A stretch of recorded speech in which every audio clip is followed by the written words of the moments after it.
Speaking of controversy and free speech and all this, Disco, you're with the brand and Realm. What did you think of Russo's recent additions to Realm? Oh, Aubrey Huff and Val Venus? And Drake Wirtz. Who's Aubrey Huff? Oh, Drake Wirtz, too? Who? Yeah.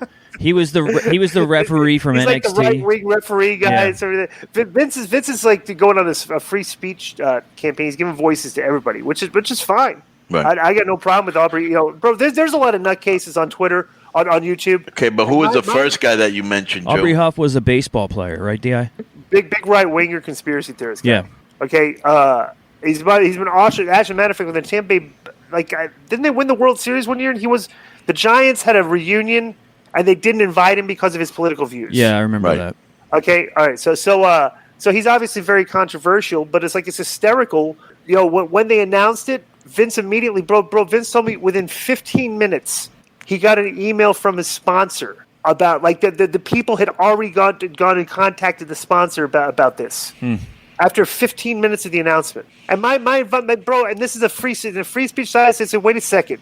You have the option not to listen to these people. I can't even comprehend that in the year 2021, we're having to tell people that, okay, you don't have to listen to somebody, but we're not going to tell people they can't be heard, which is what people are trying to make happen. And it's like, come on. It's like, what's going on here? Well, Jericho has had controversial guests on. Well, you saw this AEW, this crazy fan online that's been trying to cancel me. Did you see that?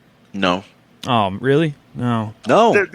What does no mean? No. I meant I didn't mean to you. I meant to Disco. I hadn't seen it either. The guy's what's his I keep retweeting him. Okay, when he posts, but I'll take a look. Go ahead. You go look at my timeline, tweets and replies. I've retweeted the guy, and you can find it in the thread. Mm-hmm. He wants to cancel you. Why? That's just funny. Just like because over me calling the Japanese girl the Japanese girl. Oh, it was weeks ago. Yeah, I mean, he's still going at it. So let me try and find it here. That's definitely over the top. That's definitely over the top fake outrage, which is part of the problem. It's from August. So I retweeted the guy. Yeah, his Twitter handle is watch _AEW_TNT. So this was the whole thread. This is hysterical too. You'll laugh at this going in. So the whole controversy, the Nick Gage. Oh, we haven't even talked about your appearance on AEW wrestling, but we'll talk about it in a second. But right. The Nick Gage thing, you heard about the Domino's Pizza controversy afterwards, correct? Right. All right. So Domino's Pizza had a tweet called "Pizza's the key to happiness." That was funny. So I just quoted that tweet. I put, "Poor Domino's is under attack from AEW fans. The reply to this are very disrespectful." That's it. This guy's handle. Watch All Elite Wrestling on TNT 8/7 Central. That's the guy's handle is right. @watch_.ASK. Right. So the guy quotes this tweet. He quotes the tweet where I said, "Why did they put the Japanese girl over on Penelope Ford?" So he quote tweets this and says, @Twitter support. This person has also been posting offensive and derogatory comments while also being sexist, racist, misogynistic, and xenophobic.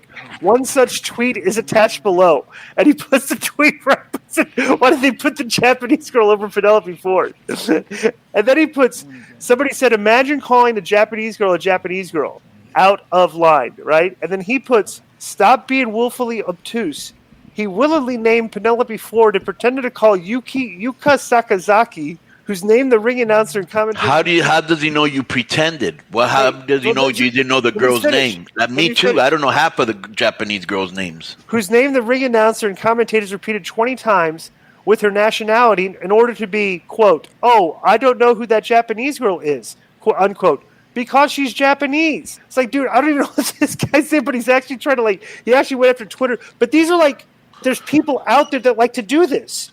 Right. And all this guy would need is a bunch of followers to to have the mob come after himself based on an illogical position. That's how this happens. Yeah. As I said before, I filed this under over the top and fake outrage. Absolutely. It's 100% fake. Because if you here's the thing. If you made these people submit to a lie detector test to determine their outrage, 95% of them would fail. they would. It's just not. No, you're not. Bam. It's like, are you really?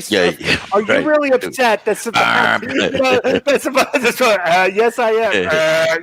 It'd be like 95% of the time, right? What? It's like, they just got to have something to be mad about or pissed off or complain. I've read people say this, and it's interesting when you think about the people my age and under that are involved in all this cancel culture and virtue signaling.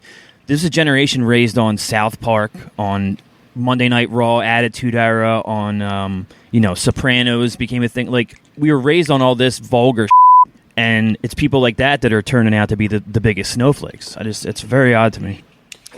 All right, let's get to the mails, because there's probably gonna be some more stuff about this, because this stuff's like accelerating. It's unbelievable how this stuff accelerates in conversation. Yeah, because everybody's pissed off about it. Yeah, it came out of nowhere, and it's like, but the thing about it is, like, people that are like engrossed in this stuff and these conversations, like, hear it ahead of everybody, right? And then all of a sudden it starts getting, the conversations are taking place outside the box, and they get inside the box and it blows up. It's like, whoa, what's going on here? It's like, but people aren't paying attention, so.